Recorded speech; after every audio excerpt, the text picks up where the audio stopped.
Shotgun with Charlie.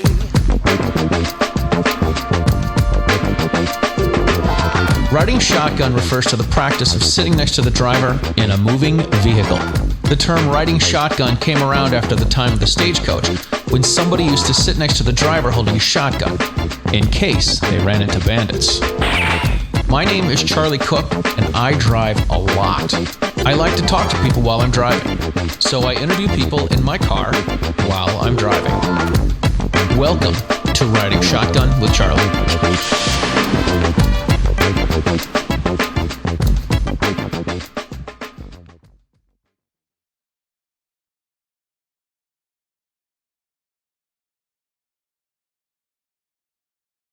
All right, before we start today's show, I do want to say that if you are watching the show on YouTube, please subscribe to the YouTube channel.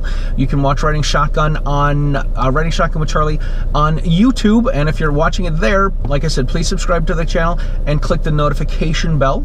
If you would like to support the show, there's a few things you can do. You can buy some Riding Shotgun with Charlie and some Gungram stickers and patches at ridingshotgunwithcharlie.com on the shop page. I know there's a web address, and I forget what it is, so check that out.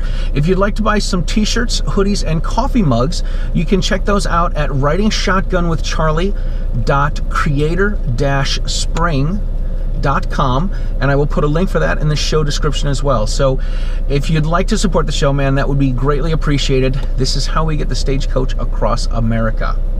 All right, today we are in Jamesburg, New Jersey, and we are with Heidi Bergmann-Schoch. I knew I would say it wrong, even though you just told me. And I even spelled it right. And somehow or another you said it right the first time. The first time, but now that the camera's on, I get stage fright. I cannot even imagine that. I know, right? Heidi, it is a pleasure to meet you. Same here. Let's drive and talk about you and gun stuff. You have a lot of cool stuff going on, and let's talk about it. So we're here in an anti-gun state, a wildly anti-gun state, New Jersey. Yes, the unfortunate state of New Jersey. Yes, and here's my thing with New Jersey. The people that I've met from New Jersey, the people that I've been hanging out with, the people that I've had on the show from New Jersey, they're all gun folks. Now, being gun folk means that they have passed a criminal background check.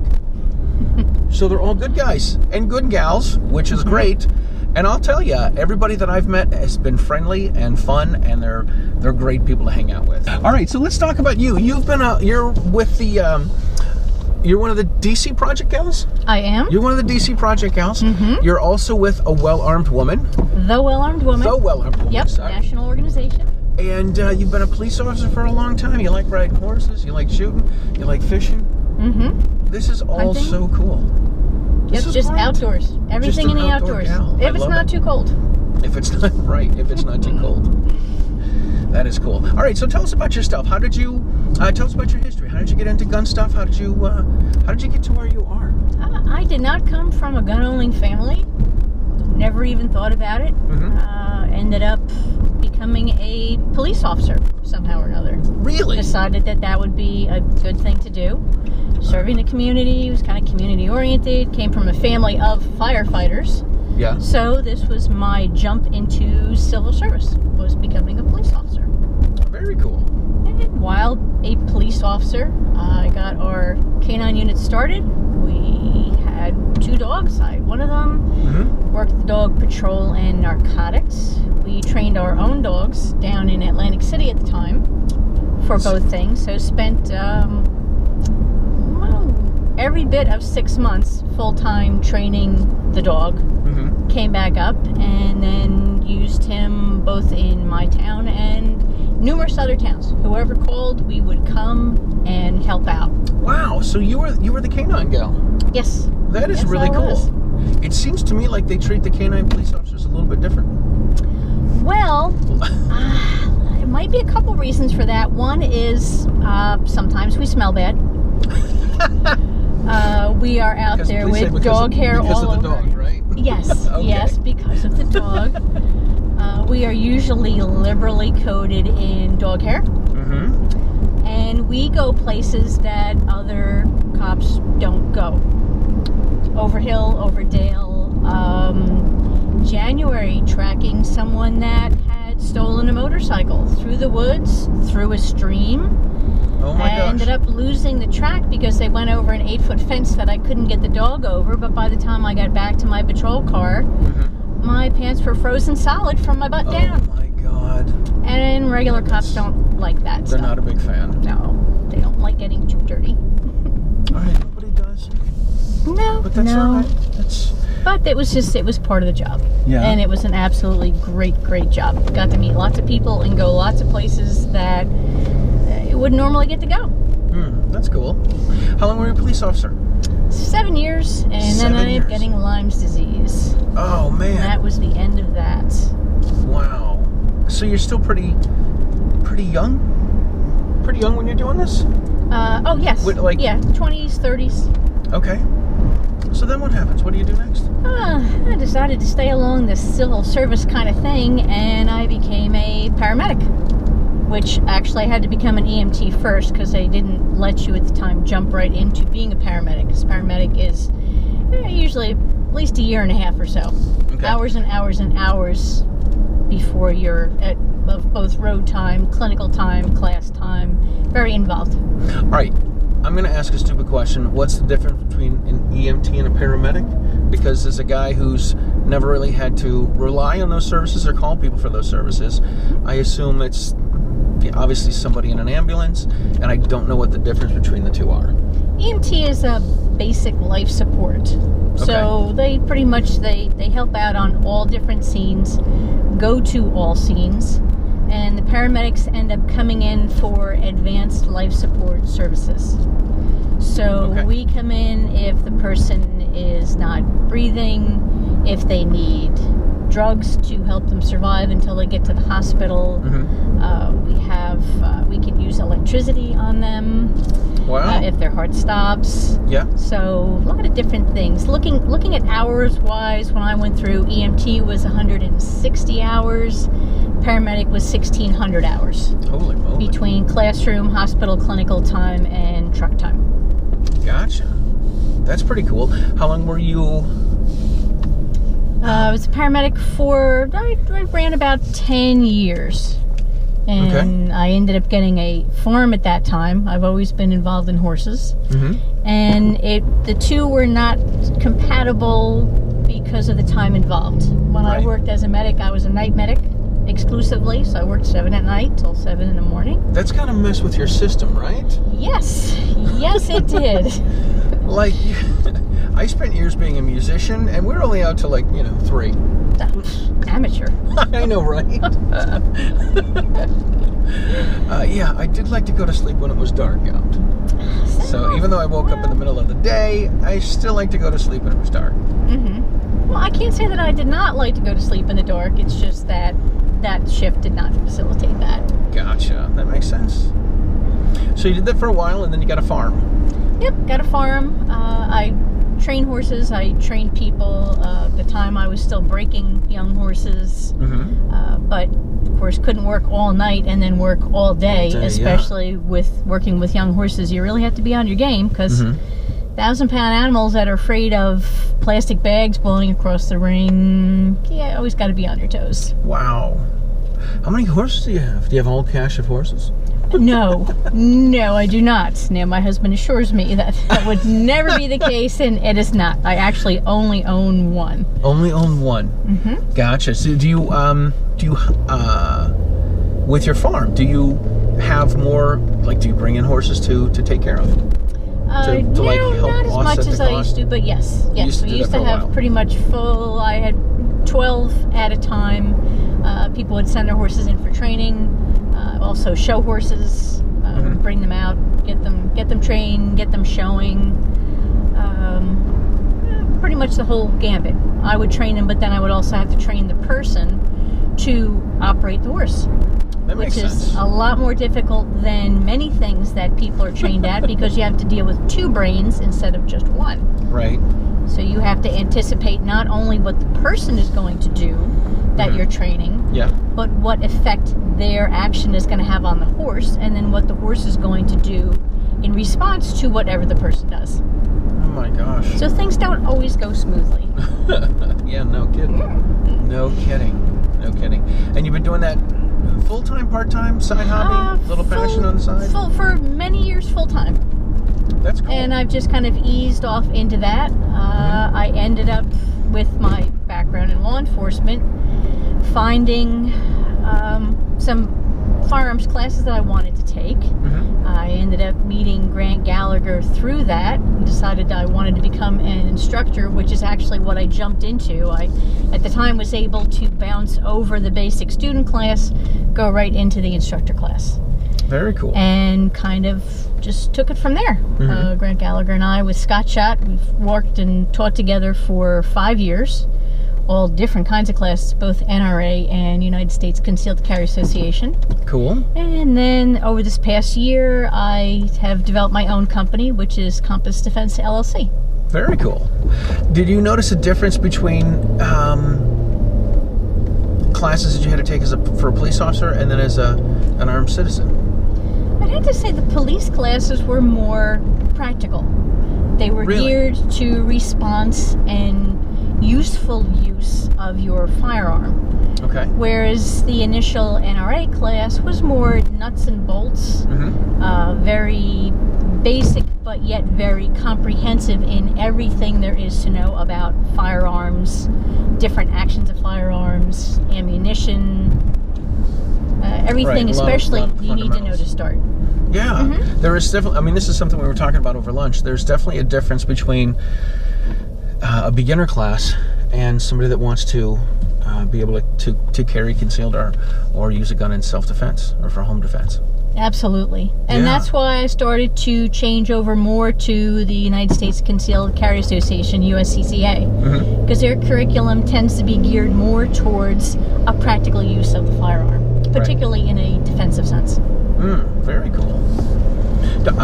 Living in New Jersey, how does the process go for somebody? Like, do you have? I know in Massachusetts there are certain classes that you have to take that the state accepts for you. There's state accepts that you can take to get your firearms license, or your license to carry. Is New Jersey that way? Remarkably, as tightly controlled as everything is, you do not need to take a class prior to purchasing a firearm. It may take you from 2 months to 8 months to acquire your first firearms ID card, which entitles you only to own a long arm. Okay. You then also apply for a pistol permit, which allows you to purchase a pistol. Right, the P2P stuff. Right, the permit to purchase. Gotcha. And did you, over the last year and a half, have you noticed more people signing up to get permits?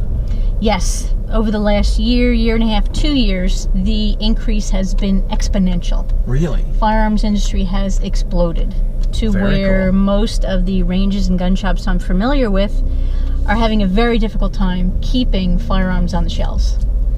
That's a good thing, right? Because people want to be able to protect themselves in these turbulent times that we live in. It is. Yeah. But it's unfortunate when the people that are purchasing the guns have no idea of what they're purchasing. Yeah. And some places are willing to sell them most anything.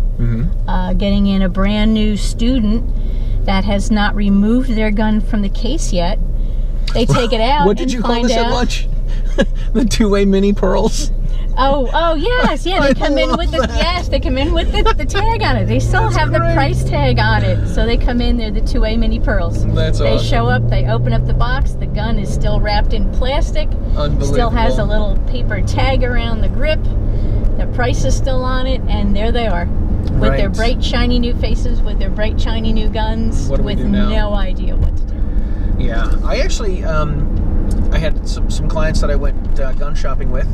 They wanted to make their first purchase. They took a class with me. They got their licenses. Then they wanted to go buy something.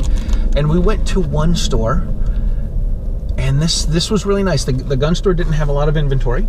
But they spent a lot of time talking them through, here's this, here's that, here's this, here's this. And I noticed myself, I have a number of students that I always tell them, I say, listen, you know, we're going to go through all this single action, double action. Here's how you load. Here's how you unload. All that information's in the book. You're going to want to go back to this in 2 months because in Massachusetts, it's going to be 2 months until you get a gun license, and all that you're going to forget all that stuff. So you're gonna want the books to go back to that.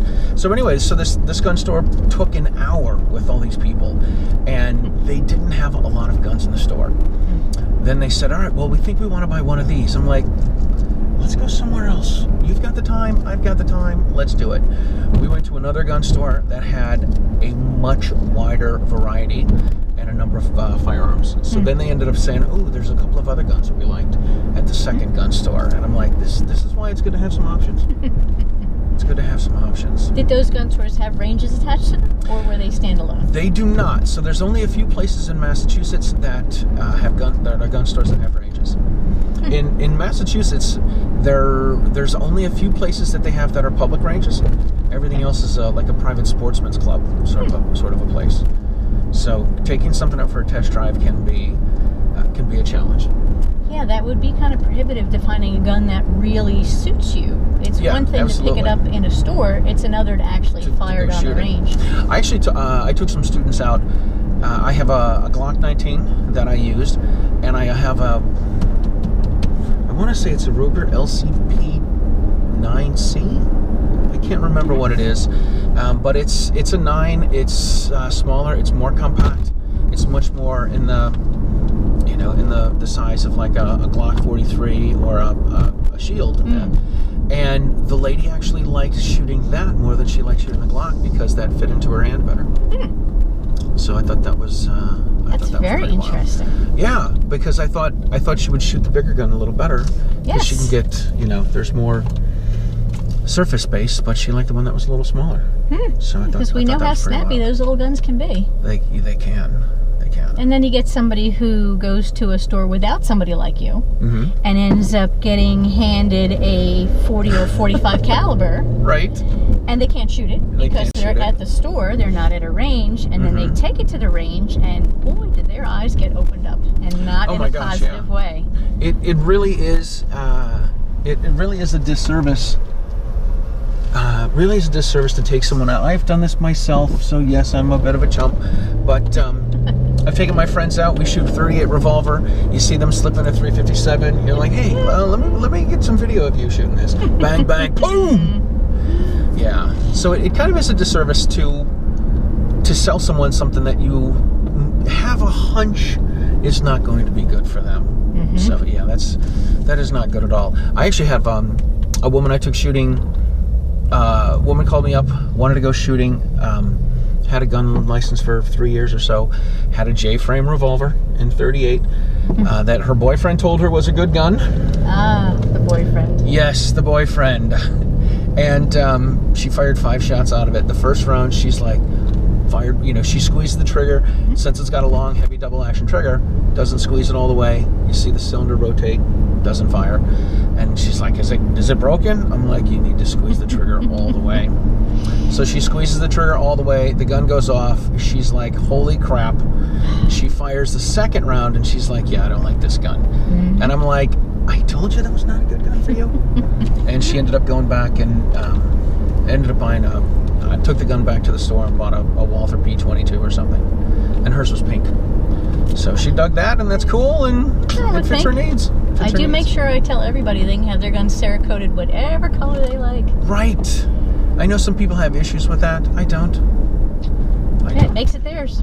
Exactly. Absolutely theirs. But I understand completely what you're saying. I've had 2 people come into me that have had snub-nosed 38 revolvers with titanium frames.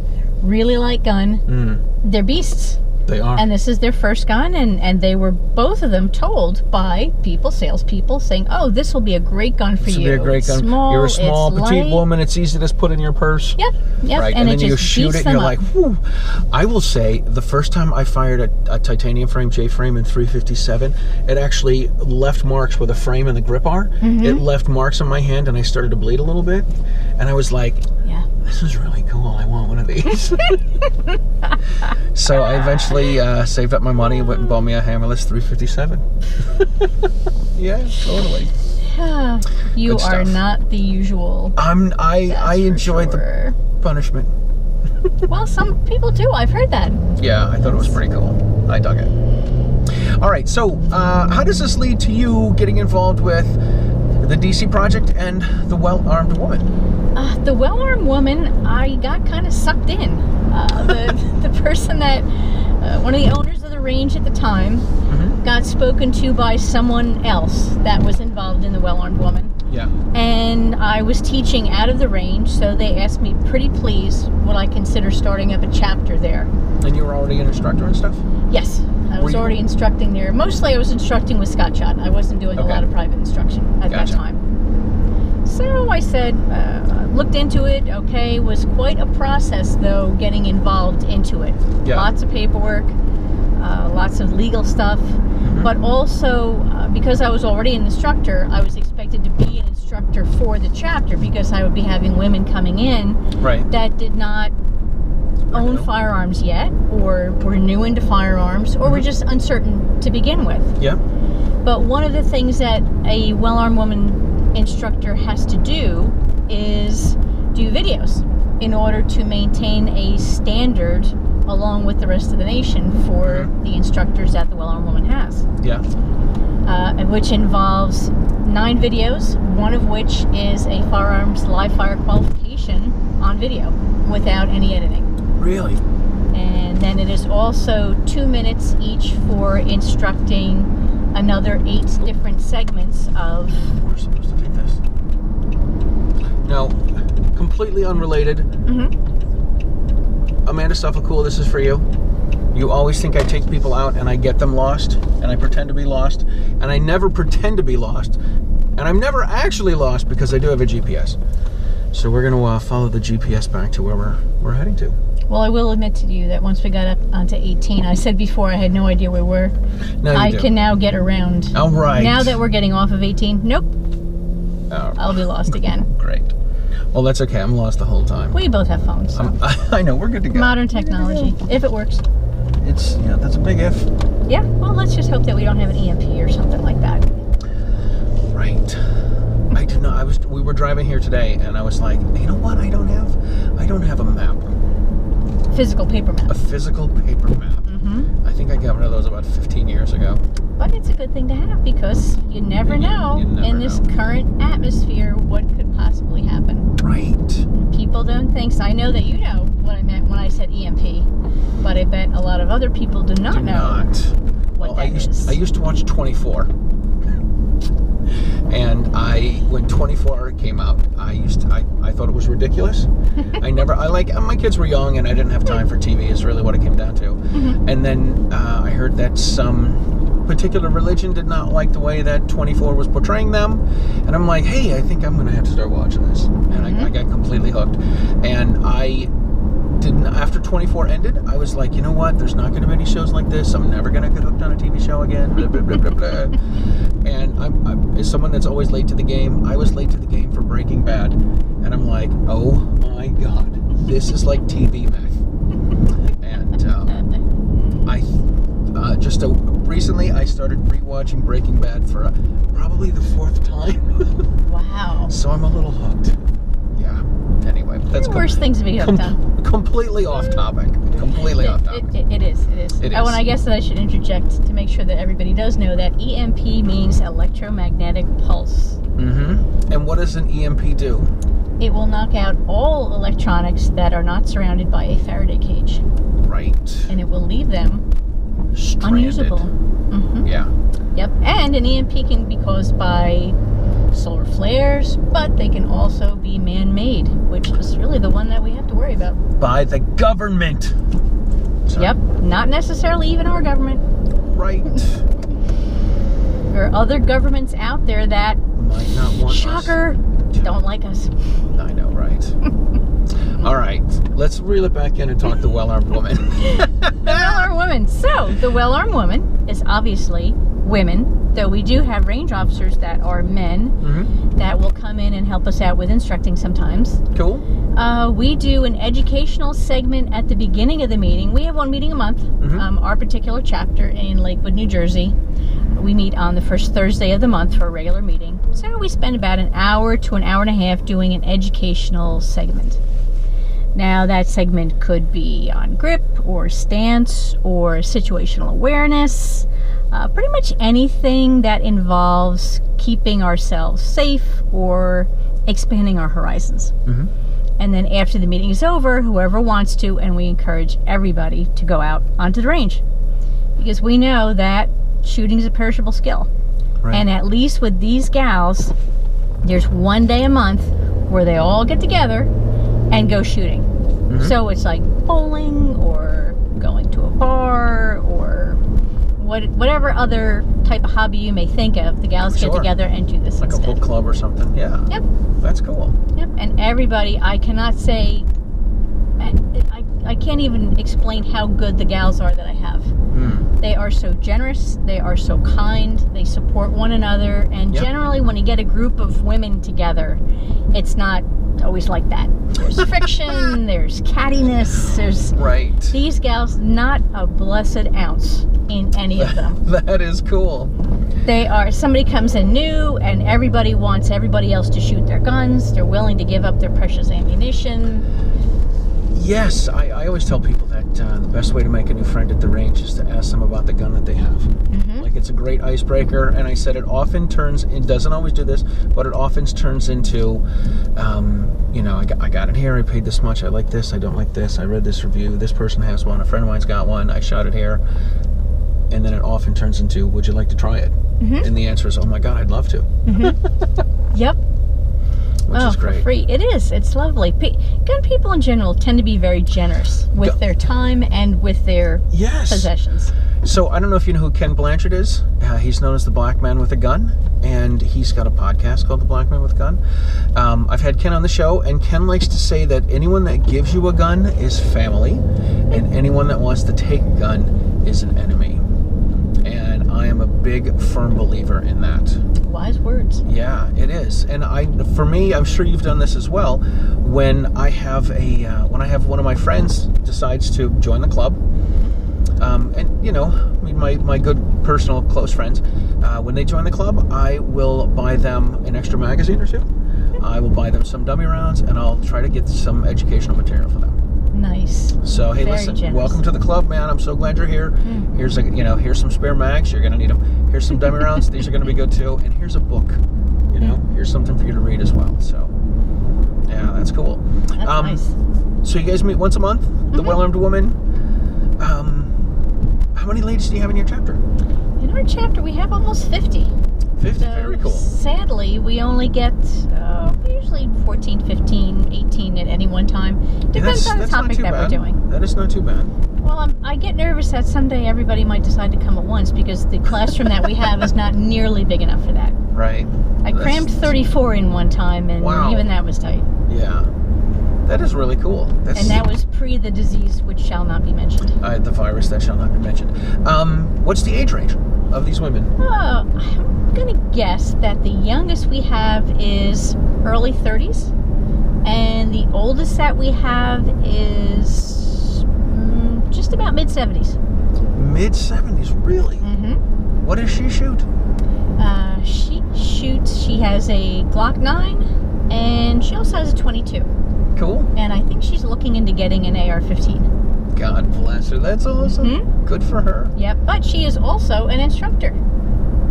Really? Yes. She became an instructor, I believe it was last year. And she is an extremely good instructor.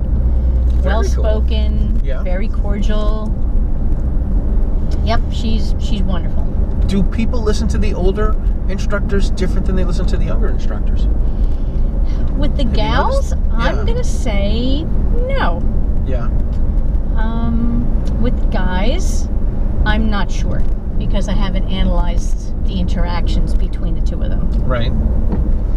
Do any of the women bring their husbands or significant others, or husband or boyfriend or both? They're not allowed. They're not allowed? Nope. Very cool. It is girls only. Very cool. Again, except for our other instructors and our range safety officers. Right. Awesome. All right, so tell us, what else should we know about the Well-Armed Woman? national organization. Yeah. It is in every state. Mm-hmm. There are over 350 chapters. That's amazing. Again, the instructors are all, their training methods are standardized, and they all go through either the NRA instructor program, USCCA instructor program, or the Well-Armed Woman instructor program. But the majority of them are a nationally recognized instructor in whichever organization that may be. Very cool. Very cool. Tell us your involvement with the DC project. DC Project is an effort to get women involved in speaking with their legislators, reference the 2A, everything involving 2A. Court cases, the women that we have go around to both 2A friendly legislators and the ones that are opposed to anything involving 2A, and try to educate them in a manner that is disarming to them, so that they begin to think differently. Their mindset tends to change. Yeah. We want to educate, not legislate firearms. We don't want them to be bad. Check that out. Look at that. There we it go. Is, right there. Very cool. Very cool. Nice. You must be very special. I am very special. I bought this at the fundraiser that CNJFO had with Teresa Einecker a few months ago. Oh yes, I'm sorry I missed that. That was a lot of fun. We had they had Dick Heller come down, and I'm honored to say that all of the women that spoke, Amanda Suffolcool, Kelly Pigeon, Holly Sullivan, Lauren Hartnett, Brooke Cheney, and they've all spoken. They've all been on my show, and the one person that was speaking at the show that I didn't interview was Gabby Franco, and I interviewed her that day. Excellent. So the other person that spoke I didn't interview was Dick Heller. So I haven't.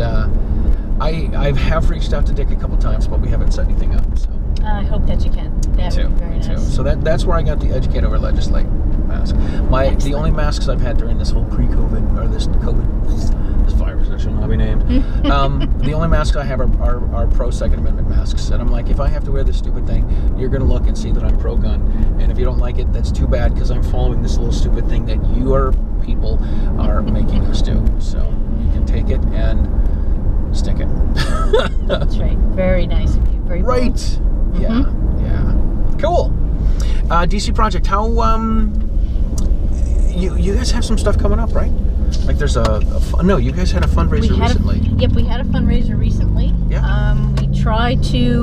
We're trying to not make the gals go out and spend all of their money on their own traveling all over New Jersey. And we're trying to develop events where the people come to us, to them, to get information. Gotcha. on the project and about things that are current.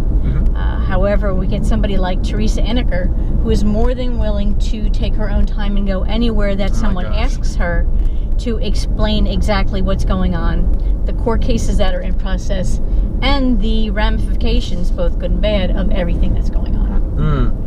The politicians do like to hear stories, and a lot of the stories about the DC projects are like, if you're not moved, you really have no soul.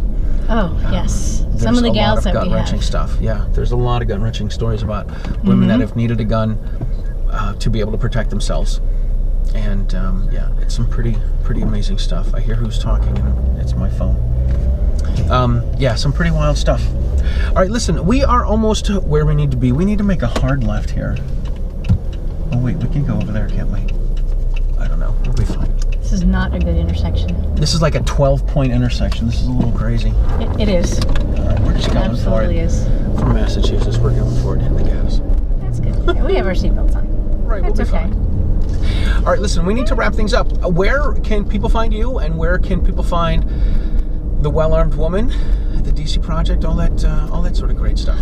You can find me at compassdefense.net. You can find me at We Shoot Shooting Range in Lakewood, New Jersey, where I give private instruction and also classes on both the NRA and USCCA curriculums. You can find me on Facebook, on on Compass Defense, or you can also find me at Heidi Bergmann-Schoch on Facebook. SHOCH. Yes, SCHOCH. SCH. Oh, I can't even spell it right again. I was thinking about it 2 minutes ago. You can even find me on Facebook on Compass Rose Bee Yard, because I also raise bees and have an apiary.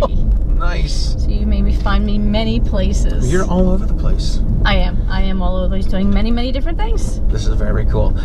Gun folks are the greatest people, and I appreciate you taking the time to be on the show and coming down and having lunch with us today and being on the show and taking the time. You are more than welcome. Absolutely. Thank you so much. My pleasure. My pleasure. All right, listen, before we wrap up today's show, we do want to say that if you are not subscribed to the Riding Shotgun with Charlie YouTube channel, please subscribe to the channel and please hit the notification bell. You should check out all sorts of other pro-freedom podcasts at the Self-Defense Radio Network.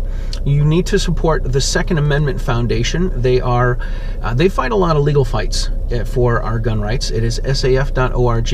You can also join the Citizens' Right to Keep and Bear Arms, ccrbka.org.com. I forget which one that is. Citizens' Right to Keep and Bear. Oh my God, I can't even talk. Citizens' Right to Keep and Bear Arms, the CCRBKA. Check them out. We'll put a link in the show description as well. Check out Heidi and all of the things that she does. We've got all of the links below for all the Riding Shotgun stuff. Thank you guys for watching the show. Thank you for listening to the show, and we will see you next time. If you're not listening to Charlie, you're not listening. Oh, I love it. All right, we'll see you guys next time.